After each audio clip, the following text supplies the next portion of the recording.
पर ध्यान दें, प्राप्ति पर नहीं। आचार्य प्रशांत की शिक्षाओं का मुख्य आधार यह है कि सच्ची खुशी बाहरी चीजों को जमा करने में नहीं, बल्कि आंतरिक परिवर्तन में निहित है। उनका तर्क है कि हम जितना अधिक भौतिक वस्तुओं या अनुभवों का पीछा करते हैं, उतना ही हम अपनी सच्ची खुशी से दूर होते जाते हैं। आचार्य प्रशांत के अनुसार हमारी खुशी बाहरी चीजों पर निर्भर नहीं है, बल्कि हमारे अपने अस्तित्व पर निर्भर है। जब हम अपने अस्तित्व को साकार करते हैं, जब हम समझते हैं कि हम कौन हैं और हमारा जीवन क्या है, तो हमें एक गहरी और स्थायी खुशी मिलती है। यह खुशी क्षणिक नहीं है, यह बाहरी परिस्थितियों से प्रभावित नहीं होती है। यह एक ऐसी खुशी है जो हमेशा हमारे साथ रहती है, चाहे हम कुछ भी करें या न करें। आचार्य प्रशांत हमें सिखाते हैं कि हम अपने अस्तित्व को कैसे साकार कर सकते हैं। वे हमें ध्यान, आत्म-अवलोकन और आत्मज्ञान के मार्ग पर ले जाते हैं। इन मार्गों का पालन करके हम अपनी सच्ची खुशी को खोज सकते हैं और एक अधिक पूर्ण और अर्थपूर्ण जीवन जी सकते हैं। सच्ची खुशी बाहरी चीजों में नहीं, बल्कि आंतरिक परिवर्तन में निहित है। हमारी खुशी हमारे अपने अस्तित्व पर निर्भर है। हम ध्यान, आत्म-अवलोकन और आत्मज्ञान के माध्यम से अपने अस्तित्व को साकार कर सकते हैं। आचार्य प्रशांत की शिक्षाएं उन लोगों के लिए एक मार्गदर्शक हैं जो सच्ची खुशी की तलाश में हैं। वे हमें दिखाते हैं कि कैसे हम भौतिक दुनिया की मोहमाया से मुक्त होकर एक अधिक संपूर्ण और अर्थपूर्ण जीवन जी सकते हैं। बुद्धि को मन का एक उपअंग माना जाता है। यह तर्क, विश्लेषण और निर्णय लेने की क्षमता से जुड़ा हुआ है। बुद्धि को उस जानकारी को संसाधित करने और उस पर कार्रवाई करने के लिए आवश्यक माना जाता है जो मन प्राप्त करता है।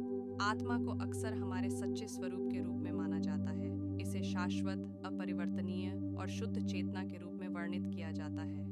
यह माना जाता है कि आत्मा मन और शरीर से अलग है और मृत्यु के बाद भी अस्तित्व में रहती है। आचार्य प्रशांत जी का कहना है कि मन और बुद्धि को अलग-अलग समझने की आवश्यकता नहीं है। ये दोनों मिलकर काम करते हैं। मन विचारों और भावनाओं को उत्पन्न करता है और बुद्धि उनका विश्लेषण और निर्णय लेती है। वह आत्मा को प्रकाश के समान मानते हैं, जो मन और बुद्धि को संभव बनाता है। आत्मा स्वयं में कोई पहचान नहीं रखती है, लेकिन यह वह आधार है जिस पर हम सब कुछ अनुभव करते हैं। आचार्य जी विपश्यना ध्यान की आलोचना नहीं कर रहे हैं। वह कहते हैं कि यदि यह आपके लिए उपयोगी है तो इसका पालन करें। हालांकि वह स्पष्ट करते हैं कि वर्तमान में प्रचलित विपश्यना पद्धति मूल रूप से बुद्ध द्वारा सिखाई गई नहीं है। यह मूल सिद्धांत स्पष्ट रूप से और निरंतर देखने का समय के साथ विकसित हुआ है। वह स्पष्ट करते हैं कि विपश्यना का अर्थ केवल सांस देखना नहीं है, बल्कि अपने मन, दुनिया, विचारों, भावनाओं, प्रतिक्रियाओं और अपने। क्या आपने कभी सोचा है कि अधिक होने की इच्छा आपको कहाँ ले जा रही है?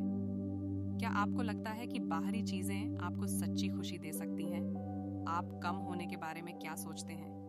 क्या आप एक सरल जीवन जीने और क्षण क्षण का आनंद लेने के लिए तैयार हैं? आचार्य प्रशांत की शिक्षाएं आपको इन प्रश्नों के उत्तर खोजने में मदद कर सकती हैं। वे आपको एक अधिक संपूर्ण और अर्थपूर्ण जीवन जीने का मार्ग दिखा सकते हैं। हमारे चारों तरफ एक प्रचंड दौड़ मची हुई है। भौतिक चीजों को हासिल करने की होड़, सफलता की परिभाषाओं को पाने की लालसा, समाज में अपना स्थान बनाने का संघर्ष, मानो जीवन सिर्फ इन्हीं चीजों को जीतने का नाम हो। पर क्या बाहरी उपलब्धियां सचमुच हमें खुशी देती हैं? क्या ये उपलब्धियां हमारे अस्तित्व को परिभाषित करती हैं?